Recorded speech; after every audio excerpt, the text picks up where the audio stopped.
So Maynard would have been about 14 months when we finally reached out for help with his sleep.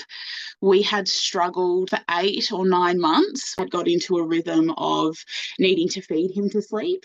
So when he would stir or wake in the night, we would rush to get a bottle. And that was turning into needing multiple feeds to get him to sleep, but he was full.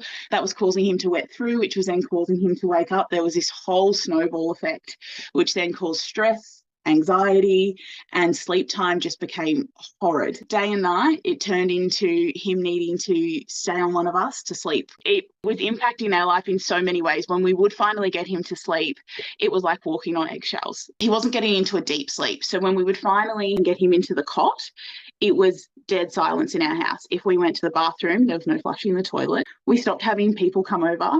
Rugby nights used to be at our house on the weekends to watch the rugby, but the TV was on mute. No one wants to watch sports on mute. So that all stopped. There was no boiling the kettle. We've got some creaky floorboards, so we wouldn't walk in the kitchen towards the fridge because we knew the floorboards would creak, and if that would stir him, that wasn't happening. We wouldn't even turn lights on down the end of the house near his bedroom for the fear that the click would make noise and wake him up. We weren't living.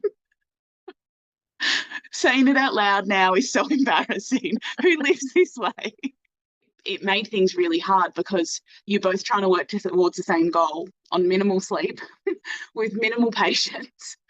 You're trying to parent throughout the day, and then it's coming to sleep time, and you would both have this anxiety build up. I don't think at the time we realized the damage it was doing to us physically and emotionally and mentally, but that's what led us to start looking for help, because we realized everything we were trying and everything we were looking up and everything we thought we were doing was just not working. Considered the assistance of a sleep consultant. I had a little bit of reservation maybe that we wouldn't have the same values, not in our nature at all, just to allow him to lie there and scream and cry and eventually fall asleep and just learn that way on his own. And doing lots of research and coming across Katie's information, it was obvious and instant that our values aligned in just reading the information on her website. And upon talking to Katie, it just confirmed everything. It just gives you that gut feeling that this person's on the same page as you. There's no judgment. They're there to help you. And it just took any fear away instantly. We found the process with Katie really natural. I'm quite a structured person, so we sort of started off with our first initial plan. It was really helpful that she gave me realistic expectations. Obviously, transitioning to a new process can take a bit of time. And normally when I would try something new with him, anything that I'd read on the internet or that someone had told me, if it sort of wasn't working within 10, 15 minutes, I would get stressed and I'd move on to something new. So it kept me very calm, and everything she said worked immediately. I couldn't believe it. I was so certain we were going to have that one child that I would have to call her the next day and say, didn't work. But we saw results the first night immediately, second night, more improvements. And to have him sleeping through within 3 nights was just mind-blowing. I can't even put it in words how amazing it was. I was so surprised by how fast it worked for him and how positively he responded, and how confident it made us around sleep time so quickly as well. It was a 360 from everything we'd been doing before. I could see the changes in him really quickly too. Sleep time started to become positive for him as well. I hadn't realised how us being anxious had projected that onto him when it would come to bedtime, and it just changed all aspects of sleep for us quickly. It was such an easy transition and such a comfortable new procedure to introduce as well. I think one of the things that we might have been a bit concerned about initially too was how long this process would take, given that we weren't using more of a mainstream method of just allowing him to cry and be on his own, which is something that we wanted nothing to do with. Just changing a few procedures in the lead up to bedtime, and then still being able to be with him and lie with him and have that one-on-one contact, which was really important to us, and allowing him to fall asleep, being comfortable when he was tired enough and ready to go, knowing when the right time was for him to go to bed, and having results that fast was such a surprise. But it was amazing for him to have that independence while still having us there to comfort him, but then giving us the freedom to leave the room when he was asleep and flush a toilet or have the TV on was a nice thing to have so quickly, which I don't think we expected to happen so fast.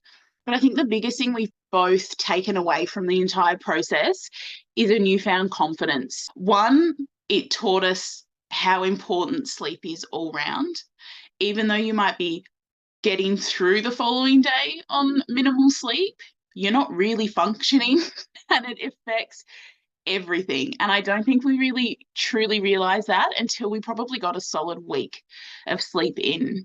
I don't think we realized how much that was affecting all aspects of everything. It was giving us minimal patience throughout the day. It was making us anxious about other things. Then we're getting worried an hour before sleep, 2 hours before sleep. But I think that the confidence that this whole process has given us, we can't even measure. We understand him better now in how he's trying to communicate to us. We were so strict and structured with his sleep before. He's been up for X amount of hours. It says online that a baby his age must be sleeping now. We have to do everything we can do to get him to sleep. All of that's gone now, and we work with his routine. It depends how much energy he burns throughout the day. If he's unwell, have we had a rough night's sleep because 50 possums ran across the roof? That's something we didn't have before, and I don't know how we ever would have gained it without Katie's help. Our lives changed massively. Having sleep back brought better health back for us, and a better routine and eating better with him, being able to have people back over into the house and bringing our social life back, and being able to have our own time when he goes to bed. We can sit down together and watch TV. We didn't have to sit in pure silence and then rush to fall asleep because he could be up in the next hour and we had to be dead silent about it. It just improved every aspect for us and made parenting so much more positive where it was such a stressful time beforehand. If I could talk to myself back when he was turning 1, when everything was going horrible, I would say call Katie. I've had a number of mums through mums group and everything who've had issues, and I'm just like, just call Katie. I promise you, her values will align with you. If you trust the process and forget everything you knew before and start fresh with an open mind, you will have a child that's sleeping. You will be sleeping, and it will all get better. I promise. Just do it. Stop dragging it out. We dragged it out for far too long, and knowing that we could have made things better for him earlier on is a small regret, but I know we had to be ready for it.